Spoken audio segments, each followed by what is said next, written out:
বাংলাদেশ ক্রিকেটের সবচেয়ে বড় তারকা সাকিব আল হাসান ব্যাটে বলে দীর্ঘ সময় রাজত্ব করেছেন শুধু বাংলাদেশেই নয়, বিশ্ব ক্রিকেটেও। কিন্তু প্রশ্ন উঠছে, জাতীয় দলে কি শেষ হয়ে গেল সাকিব অধ্যায়? যুব ও ক্রীড়া উপদেষ্টা আসিফ মাহমুদ সজীব ভুঁইয়া সরাসরি জানিয়ে দিয়েছেন, সাকিবকে আর বাংলাদেশের হয়ে খেলতে দেওয়া হবে না।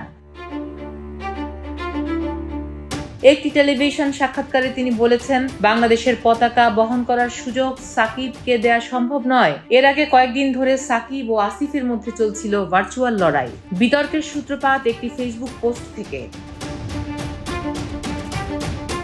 গণ অভ্যুত্থানের পর পলাতক সাবেক প্রধানমন্ত্রী শেখ হাসিনার জন্মদিনে শুভেচ্ছা জানিয়ে সাকিব নিজের সঙ্গে তার একটি ছবি পোস্ট করেন।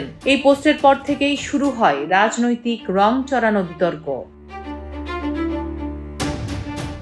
আসিফ মাহমুদ অভিযোগ তুলেছেন, সাকিব আওয়ামী রাজনীতির সঙ্গে জড়িয়ে পড়েছেন। অন্যদিকে সাকিব বারবার দাবি করেছেন তিনি রাজনীতির সঙ্গে জড়িত নন, শুধু নির্বাচনে অংশ নিয়েছিলেন এলাকার মানুষের জন্য কাজ করবার উদ্দেশ্যে।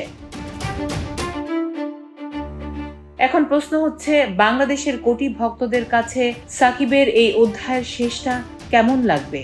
আপনার চিন্তা আমাদের জন্য গুরুত্বপূর্ণ, তাই আপনার মতামত মন্তব্যে শেয়ার করুন। আর যদি ভিডিওটি ভালো লেগে থাকে তবে ফলো করুন, সাবস্ক্রাইব করুন, আমাদের এই যাত্রায় সঙ্গেই থাকুন। ফারাহ দিবা, ভয়েস অফ বেঙ্গল।